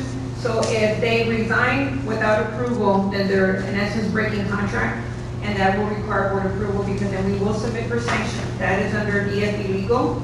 That is something that we have been doing. We've communicated. What we did last year is that you were getting those names via board updates through Amelia, and so that information will go through Amelia directly to our board members. Then it's a consent agenda item when you take action on approving or allowing us to go ahead and submit to SBEC to submit for contract renewal or termination, and then SBEC will make a determination if there was good cause for that resignation. And if there is not good cause, then the sanction will be in place through the State Board of Educators. So under DFE, just wanted to make sure that as a reminder, because we haven't had that, that now is the time of year which we probably you'll be seeing some of that come through again. So just wanted to remind you of that. And also DC local, this is employment practices. This is now in the past, Dr. Hernandez was given authority to hire. Now, our policy under DC local, any individual that is hired above an executive director, a chief, an assistant superintendent, or a deputy will require board action. So you will be seeing that as well. So these are just some of the changes that now you will be seeing, and wanted to make sure that we brought it to your attention in case you have not seen it, just to make sure that we reviewed and let you know that those are some of the items that you may be seeing. If we have to hire individuals at those levels, it'll be coming to the board for approval. Anyway, yes, sir. So, policy DEGFE legal, the termination for the employees are not our employees, right? Like, so let's say someone resigns, let's say they're for life, we will find out or anything? No, those are not our employees. It's those are you're right, DFE applies to only those individuals that are our employees. You know what, like who is our employee and who is not an employee? We have all these schools that are like these so how do we clarify what our employees are who are our employees and other employees? What I can do is through board updates, just let you know through our operating partner schools, let you know who are the individuals that are our employees and then those that are not. That way you'll have some information, some background information and knowing who is actually an Edgewood employee. Okay, thank you, sir. Is there any other questions?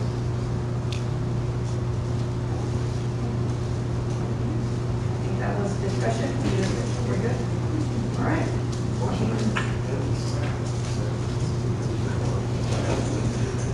Are there any other questions about the presentation? If not, we have wrapped up. Dr. Hernandez, President Haskia? Let's go ahead. Oh, yeah, Mr. Rodriguez. Yes, sir. Now we're gonna add a few things.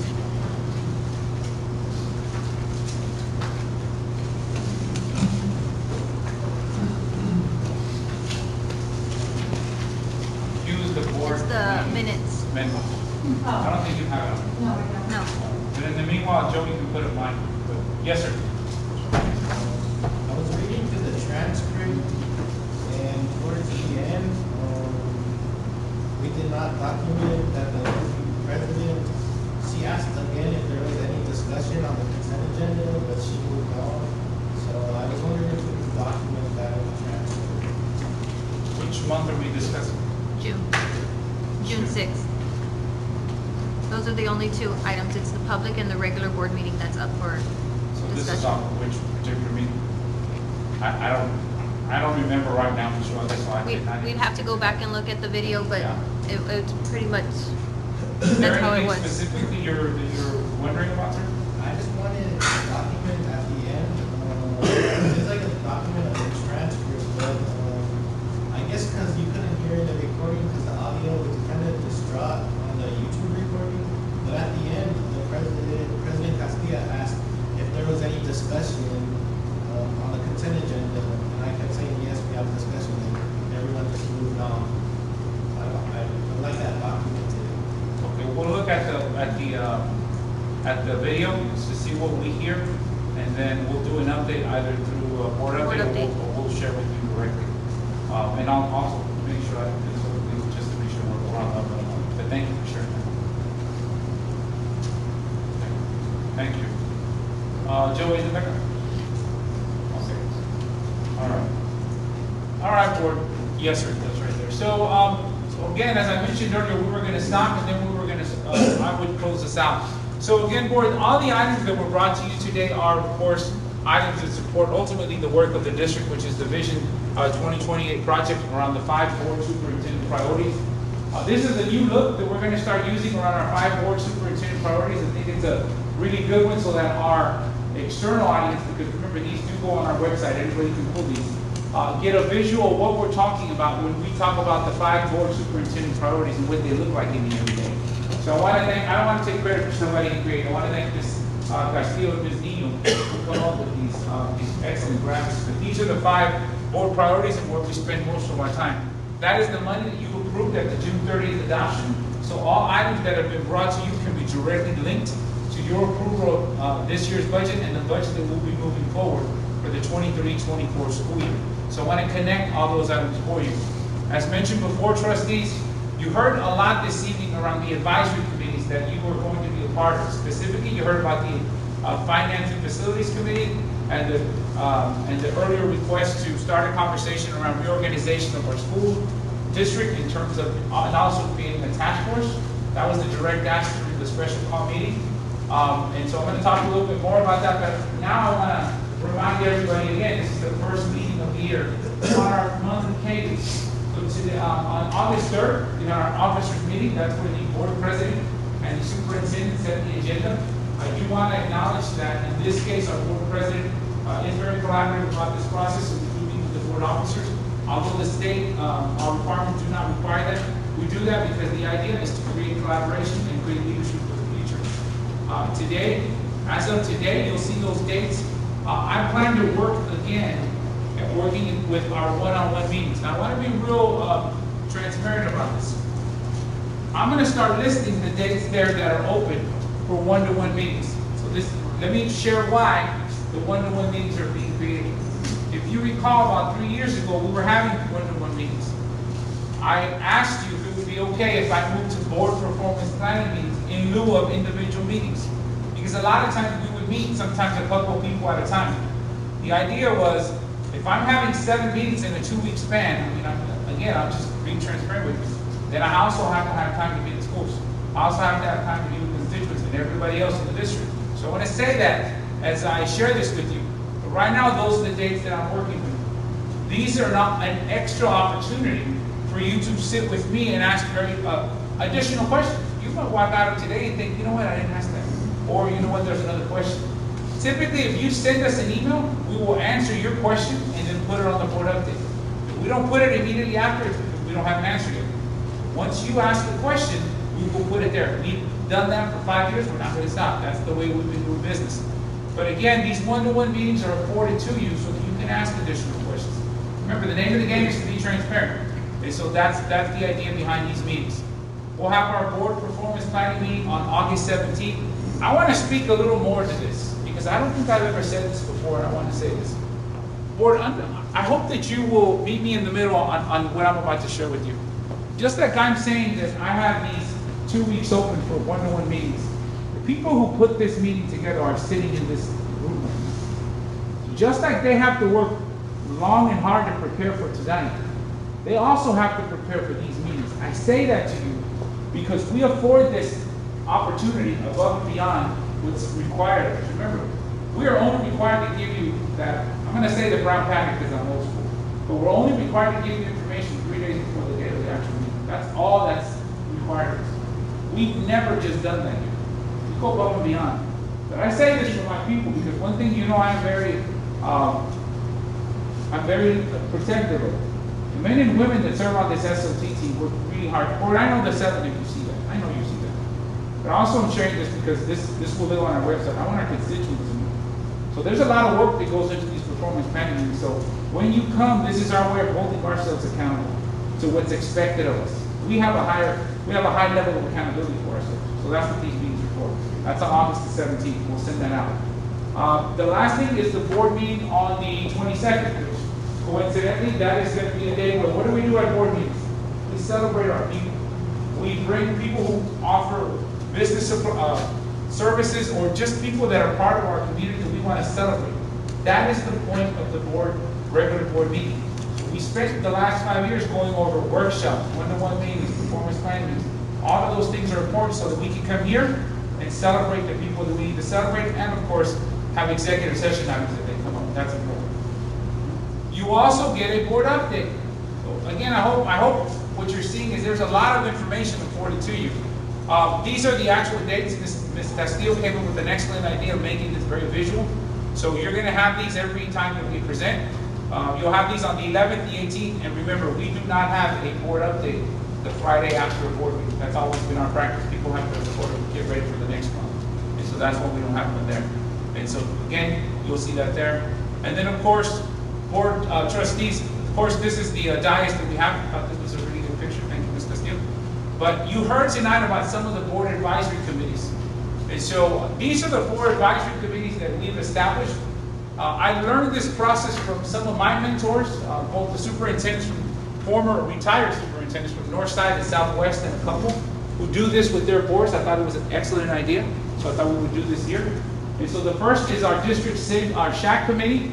These are the people in district that are going to be leading that effort alongside with one of our trustees. This meeting does fall under the Open Meetings Act, so we are required to post 72 hours before the meeting. So know that that will be done in terms of all the requirements that are associated with that, so I want to be upfront and transparent about that. Also, the District Safety Advisory Committee falls under the Open Meetings Act too. And so we received that valuable feedback from a member of the community, so we'll make sure that we also have those up in the appropriate places so that any of our constituents can see what's going to be brought up at those committees. Now, the second committees that we have, these do not fall in the Open Meetings Act. They're equally as important. I'm not going to go into these because Ms. Salinas discussed it earlier, and so did the committee in the special call meeting earlier. This was already discussed, so I'll leave that there. This will live on the website anyways. And then one ingredient that we're going to add this year is that we're going to be asking our board secretary, Mr. Guerra, to facilitate a reporting out of what's happening at these meetings at our board meeting. I received this very valuable feedback from a member of my SLT team. And so Mr. Guerra will be facilitating discussion to say what are the board reports. Not very long. I'm going to say a minute because let's be honest, we don't talk about more than a minute. So I'm going to say a minute, but it'll probably go to 3 minutes. But he'll be asking the member of the committee that's sat on the committee to report out findings from that committee. And then he'll also be asking the associated members of the SLT team to come up. So let's say if it's Shaq, we'll ask Mr. Gomez his thoughts on what he heard this last month. And then Mr. Trevino and Ms. Pulis will come up. They'll share their report. That's it. The idea is to be transparent about it in public because not everybody can make the meeting. I thought that was valuable feedback. And so we want to make sure that we do that in a very public forum. They're not all going to be the same month. It will be at varying months because sometimes committees don't have anything to report. And so we don't just want to have the conversation happening. And so thank you, Mr. Guerra, in advance for volunteering to do that. As you'll see, all three officers have a duty during the board meeting. They all 3 have parts that they play. Back to collaboration. That's the whole point of being a collaborative group. Remember, people are always watching, so it's important that we be good models and good stewards of the work that we're doing. And so, board members, this is the important dates. Just another reiteration of the dates for this month. Remember, you do have the annual calendar. Ms. Castillo will share that with you guys. We try to send that out to you in 3 months at a time so it doesn't become overwhelming. It can also be a lot of information. But that brings my presentation to a close. I do want to highlight both of our officers. This is Officer Gomez and Officer Salazar from Memorial High School. This is actually from the first day of school. I thank them because of the work they're doing on our campuses. You know, we have administration on campuses. We also have a wonderful police department, and I highlighted them too they do a really good job of not just walking around acting like, you know, they're the police and nobody can say anything to them. They do a really good job of building a relationship with our kids, and that's extremely important. And so I want to thank our chief, because I know this happens because of the way the chief leads and the lieutenant and that administrative team. But these are our two officers, rest assured, we have our officers there. And so we'll have continued conversations in the month of September about this and other items, as I am going to bring a presentation to the community about safety and security. So at this time, that concludes all of my report. Mr. Valdez, I think I saw your hand go over. I wanted to make sure to finish the report. Yes, sir.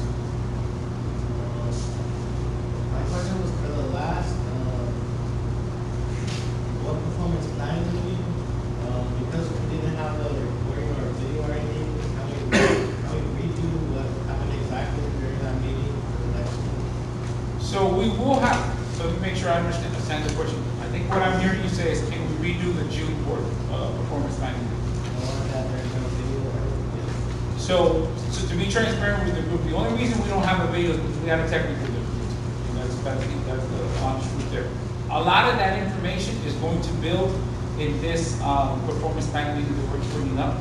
And so that will, again, that's going to build off of what we did in June.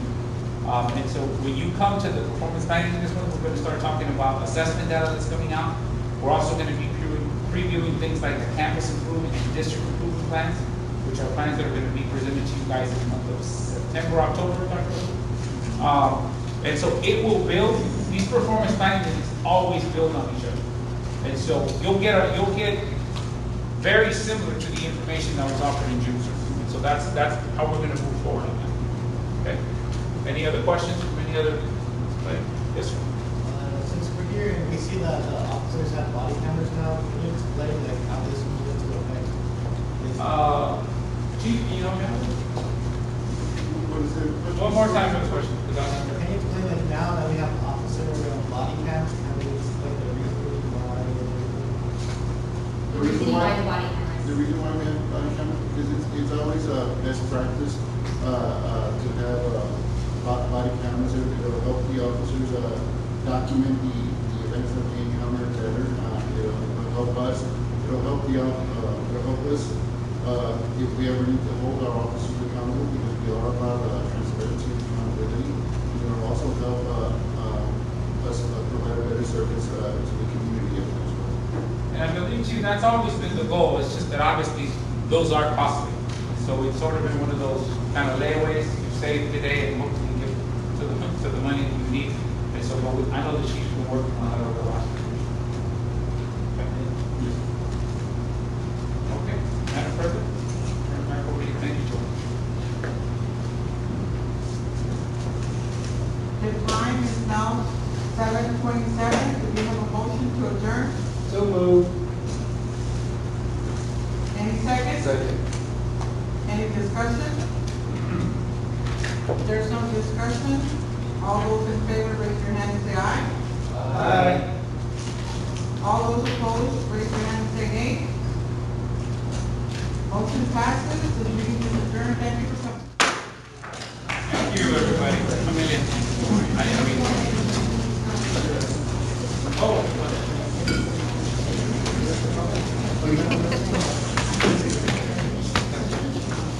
Guys, also board members, as you walk out, please thank Amelia for getting you guys these shirts, because compliments of our athletic director, Coach Benavides, but she got all these organized for you guys. Please thank her.